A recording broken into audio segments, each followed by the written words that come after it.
का मैं खबरों में सुन रहा था कि उसने जी एप्पल की कंपनी वालों को कहा है कि इंडिया में आप तुम्हारा बिजनेस नहीं चल सकता, तुम अमेरिका की तरफ राग़िब हो। तो एप्पल का गेम है। दूसरा उन्होंने अब ये बयान, अब देखो डोनाल्ड ट्रंप ने साफ उसको कह दिया, और चाइना ने भी अभी ऐलान कर दिया है कि जी जो आंध्र प्रदेश उनकी रियासत है, ये हमारे मत है। उत्तर प्रदेश जो है वो सबसे बड़ी रियासत है इंडिया की। पाकिस्तान, बांग्लादेश और इंडिया जो बना रहे हैं 7 सिस्टर्स स्टेट जो है, उसका भी प्लान बन रहा है। और वैसे भी इंडिया के बहुत सीनियर साफ़ी जो है ना, जो पक्के हैं, वो साफ कह रहे हैं कि 1 साल में इंडिया को काफ़ी मुख्तलिफ स्टेट्स में होगा, जिसमें खालिस्तान सर फहरिस्त है। और खालिस्तान का जो इन्होंने बंदा तमिलनाडु की जेल में अमृतपाल सिंह रखा हुआ है ना, जो वहाँ का MLA भी मुंतखब हुआ है, लेकिन इन्होंने अभी तक उसको असम्बली में नहीं लेके आए कि अगर वो लाएंगे तो और और आपको पता है इंदिरा गांधी के जिस गार्ड ने मारा था उसका बेटा भी MLA बना है अपनी जगह, उनका लोकसभा का मेंबर। और पैन है कि जो इंडिया में जिसकी मैं बड़ी रिस्पेक्ट करता था, असदुद्दीन ओवैसी, उसने इतना डिसाइड किया है, जिसके बारे में पाकिस्तान के 2-4 यूट्यूबर्स ने इतनी प्यारी बात की है कि अगर ये बंदा उनके सामने गाय का मूत्र भी पी लेना, वो इसको नहीं मानेंगे। कायद आज़म सही फरमाते थे कि बहन जो इंडिया में रह जाएगा ना, वो हिंदुओं को जो कुछ कर लेना, हिंदुओं ने उनको अपना नहीं माना। लेकिन वो बात फिर भी एक बड़ी ज़बरदस्त बात करते हैं। वो क्या कहते हैं कि तुम्हारा कोई मसला नहीं, हम खुद लड़ेंगे। वो इसलिए कहते हैं ना कि वो मजबूर है, क्योंकि वो उधर फंसे हुए हैं। और यार एक और बयान भी बड़ा अच्छा देते हैं। वो कहते हैं जो महाजर थे ना, वो पाकिस्तानियों को महाजर समझते थे। वो कहते हैं महाजर चले गए, मुकीम यहाँ पर रह गए हैं। ऐसे ऐसे भी जो है ना मुसलमान, जिन्हें हम समझते हैं, लेकिन वो प्योर मुसलमान मेरे ख्याल में नहीं है। जिस तरह इरफान पठान था, ठीक है, उसका बाप मस्जिद का इमाम, उसकी माँ हिंदू, ठीक है। अब तुम आमिर खान के देख लो, शाहरुख खान के देख लो, बड़ी बड़ी जो हमारे पास शख्सियात नज़र आती हैं, इनके अंदर भी यही चीज़ें हैं। अब ये जो खालिद सलमान मुसलमान खान नहीं की है, ये खालिद माएँ हैं, वो मुसलमान खुद हिंदू हैं। बिल्कुल। वो अपने आप एक सेकुलर कंट्री कहते हैं। जिसकी मुझे सऊदी अरब के उस एंकर की बड़ी बात पसंद आई है। उसने कहा मैं बहन जी बचपन से देख रहा हूँ कि हर मार रहे हैं उसको ना, काफर मुसलमानों को मारे, और ये वाइट पाकिस्तान मुसलमान मुल्क है जिसने है ना गौ माता को मारने वालों को मारा है, और दिल हमारा खुश कर दिया। अच्छा, एक और चीज़ भी है, मुझे एक चीज़ समझ नहीं आ रही, मैं इस बात से आपसे इख्तलाफ करूँगा, क्योंकि आपको शायद थोड़ा सा माजी करीब में जाए, तकरीबन 100 साल पुरानी बात है। इटली के अंदर एक तहरीक चली थी, जिसके अंदर था कि जो इटली में रहता है वो इटालियन है, जो अमेरिका में रहता है वो अमेरिकन है। सिर्फ जब उस टाइम हिंदुस्तान था तो हिंदुओं ने एक तहरीक चलाई यहाँ पे कि यहाँ पे इसका नाम हिंदुस्तान है, तो यहाँ पे सिर्फ और सिर्फ हिंदू रहने चाहिए। मुसलमान, सिख, ईसाई, कोई और मज़हब का बंदा यहाँ नहीं रहना चाहिए। ये तारीख तो ये अभी भी उसी की बुनियाद पे चल रहे हैं, और RSS भी उसी की भी एक कड़ी है आगे। ये बेसिकली जो 100 साल पहले तारीख नहीं थी, ये जब दुनिया में पासपोर्ट लॉन्च हुआ ना, कि हर मुल्क ने कहा कि जी पासपोर्ट होना चाहिए, उस टाइम ये फिर मुख्तलिफ जो थी ना कौमें, उन्होंने कहा जी। लेकिन हम लोगों को एक ये बड़ी बदकिस्मती है कि जो हिंदुस्तान था ना, बेसिकली मेरे नज़दीक हिंदुस्तान वो था जिसमें मुसलमानों ने 800 साल हुकूमत की। बिल्कुल। अब ये जो मौजूदा ये भारत है, बिल्कुल हिंदुस्तान नहीं है, क्योंकि हिंदुस्तान है वो आधा पाकिस्तान बन गया है, बाद में बांग्लादेश बन गया था, ठीक है। जो कश्मीर का कुछ हिस्सा चाइना को चला गया, कुछ हमारे पास है, ये तो अब भारत है। हम लोग तो इतने बेवकूफ़ हैं। हिंदुस्तान तो बेसिकली हम लोगों का था। मुगल उन्होंने 300 साल हुकूमत की, मुसलमानों ने जितनी हुकूमत की। हमारी यंग जनरेशन्स को ये समझाना चाहिए कि जो हिंदुस्तान है ना, वो हिंदुओं का है ही नहीं है। हिंदुस्तान तो हमारा था, जिसमें हमने 800 साल हुकूमत की है। और बड़ी प्यारी बात की है उन्होंने, कहा जी आज से 300 साल पहले औरंगज़ेब आया था, अब एयरफोर्स का एक और औरंगज़ेब आया जो इनमें फिर फंस गया।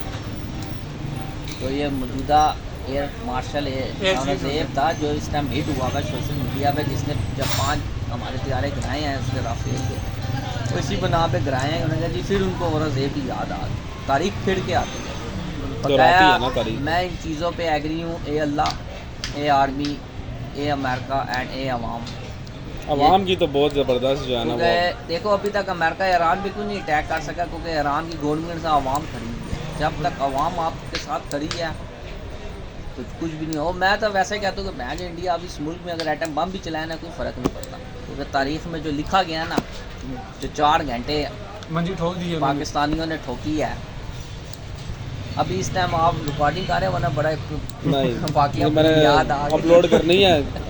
आधी गुफ्तगू तो आपकी जो है ना वो मिस वो हो गई मैं है। मुख्तसर ही आपको कहना चाहूँगा कि वो हम नर्सिंग डिपार्टमेंट से भी रिलेटेड रहे हैं, तो उसमें एक हमारे बुजुर्ग थे, वो रिटायर हो गए हैं, वो भी मज़े की बात हरीपुर के थे। वो कहते हैं कि जब हम छोटे होते थे ना, तो एक हफ्ते हमारी ताई ने सर बांधा होता था और एक हफ्ता हमारी चाची ने ना, तो हम सोचते थे कि यार इनका क्यों नहीं इलाज कराया जाता ना, ये क्यों बीमार। तो कहते जब हमारी ताई बीमार होती थी, सर बांध के बैठी होती थी, तो हमारी चाची काम करती थी। हमारी चाची जब होती थी, और कह रहा जब वो बीमार होती थी, तो हमारे जो बड़े थे ना, वो बड़े रिलैक्स खुश होते थे, मतलब अपने कामों पे जाते थे। वो अब कह रहे जब हम यंग हुए, हमें पता लगा कि वो रात को मंदी सही ठोक देते थे। इसी तरह पाकिस्तानी थे जो 4 घंटे इंडिया की मंदी ठोकी है ना, उसके बाद बैन जो एटम बम चलाए हम पे, या जो हमें इससे कोई फ़र्क नहीं पड़ता। इतनी हिम्मत नहीं है वैसे, इतनी नहीं, तारीख में लिखा गया है कि जो मंदी ठोक गया है ना 4 घंटे, वो मसलसल सर बांध के अभी बैठे हुए हैं। अब देखते हैं क्या होता है, अल्लाह खैर। कुछ भी नहीं हो ना, कुछ भी नहीं है। बकाया देखो, ये अल्लाह ताला का करिश्मा होता है कि ज़िंदगी में यू टर्न आता है। हमारे ex prime minister Imran Khan U turn लेते कहते हैं कि बड़ा मशहूर थे, लेकिन यू टर्न आया। देखो फौज का मराठ चंद अदारों ने गिराने की कोशिश की, लोगों ने, अल्लाह ताला ने उसको फिर इज्जत दी है, बिल्कुल ऐसा ही है। ठीक है। और फिर उसके बाद आप खुद इस चीज़ का हिसाब लो कि अल्लाह ने उसको भी इज्जत दी। पाकिस्तान जो दुनिया में हमेशा कंगला, बेरोज़गार, लोग मार रहे हैं, धमाके हो रहे हैं, दुनिया के सामने गलत तासुर जो था, हमारा बच्चा उन्होंने कहा भाई सबसे असली मुल्क तो पाकिस्तान है। इधर तो लोग कैसे हैं कि जो खुद कह रहे जंग ना हुई तो हमारा यकीन उठ जाएगा। औरतें कह रही हमारे पास तो जंग वाले दिन के सूट ही नहीं है। मेरी अपनी जोजा कह रही है कि जी जूती मैंने लेनी है जंग वाले दिन। मैंने कहा यार कुछ ख्याल करो। उसने कहा नहीं, खुद फैमिली मेम्बर्स नाराज़ हो गए कि जंग के कार्ड नहीं मान रहे हैं, क्योंकि ओपन माइंड कौम है ये। तो दुनिया का मैसेज जाता है कि इस कौम को छेड़ना ना। ये वैसे ही कहती भाई जो आओ जो ये छिड़ी छड़ाई कौम है, इसको नहीं छेड़ना।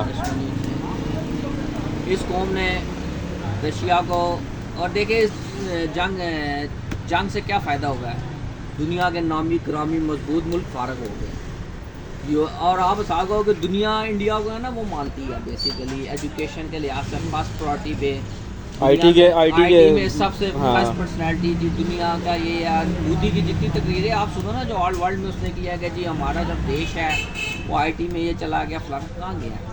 हमारे तो हैकरों को सलाम पेश करते हैं जिन्होंने ऐसी हैकिंग की है कि वो खुद पागल हो गए हैं। क्या होगा कि हाँ कहाँ से गई है हैकर।